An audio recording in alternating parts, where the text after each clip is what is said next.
आपने मुझे अभी तक सब्सक्राइब नहीं किया है तो सब्सक्राइब कर दीजिए, बेल आइकन घंटी को भी दबा दीजिए ताकि आपको नए से नए वीडियो देखने को मिल सकें।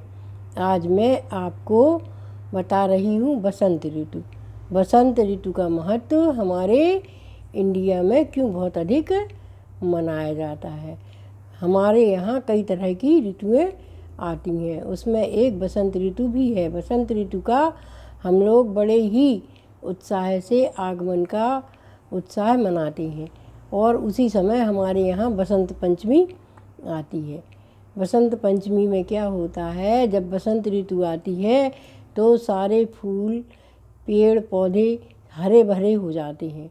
जो पतझड़ आती है, जो पत्तों का गिर जाते हैं, वे सब नए पत्ते आ जाते हैं और पीली पीली सरसों खेतों में फूल जाती है। चारों तरफ पीला पीला ही दिखता है। बगीचों में बागों में फूल बड़े ही सुंदर सुंदर सुहावने हो जाते हैं।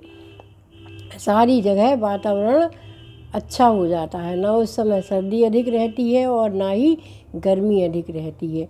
सुहावना मौसम होता है, इसीलिए पशु पक्षी भी इसका आनंद लेते हैं और पशु पक्षी भी तरह तरह का कलरव करते रहते हैं। तितलियां भी फूलों पर बहुत अधिक मंडराती रहती हैं। यह सब देखकर हमारा मन भी बहुत अधिक खुश रहता है। इस समय बीमारियों का भी ज़्यादा प्रकोप नहीं रहता है और बसंत ऋतु में कामदेव और विष्णु भगवान का पूजन किया जाता है। बड़े विधि विधान से कामदेव और विष्णु भगवान को पूजा जाता है और बसंत पंचमी मनाई जाती है, क्योंकि बसंत पंचमी के दिन ब्रह्मा जी ने, सृष्टि के रचयिता ब्रह्मा जी ने सरस्वती जी को प्रकट किया था। इसलिए बसंत पंचमी के दिन सरस्वती की पूजा होती है। उनका जन्मदिन बड़े उत्साह से मनाया जाता है। वो जो है बुद्धि की देने वाली हैं, बुद्धि को प्रदान करने वाली हैं। एक बार क्या हुआ कि ब्रह्मा जी ने पशु बनाए, पक्षी बनाए, जीव जंतु बनाए, पेड़ पौधे बनाए और ध्यानमग्न हो गए।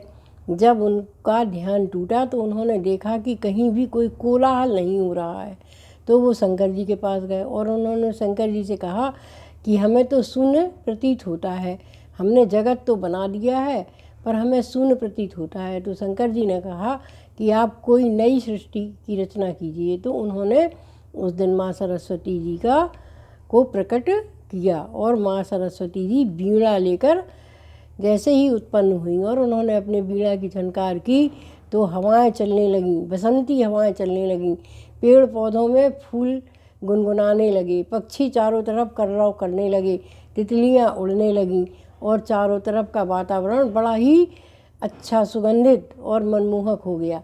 इसीलिए हमारे यहाँ बसंत ऋतु को बहुत अधिक महत्व दिया जाता है। महाभारत में तो बसंत ऋतु को सबसे अच्छा माना जाता है। उसी समय हमारे यहाँ सारी फसलें आती हैं। गेहूँों में भी नए नए गेहूँ आ जाते हैं, फसल आ जाती है और जो है आम में भी मोर आ जाती है। आम की मोर से सारा वातावरण सुगंधित हो जाता है और तितलियाँ आम की मोर पर जाकर अपना कलरव करने लगती हैं।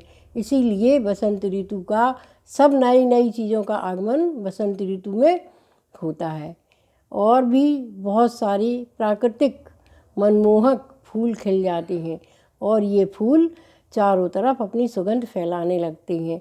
इसीलिए हमारे भारतवर्ष में सब ऋतुओं में बसंत ऋतु को ऋतुओं का राजा माना जाता है और कामदेव की पूजा होने से जो है हमारे यहाँ बहुत अधिक अच्छा वातावरण हो जाता है।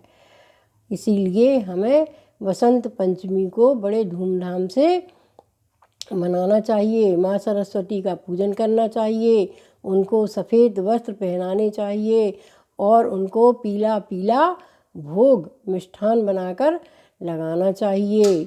और माँ सरस्वती अगर हम सब पर प्रसन्न होती हैं तो हमें बुद्धि विद्या देने वाली माँ सरस्वती ही हैं।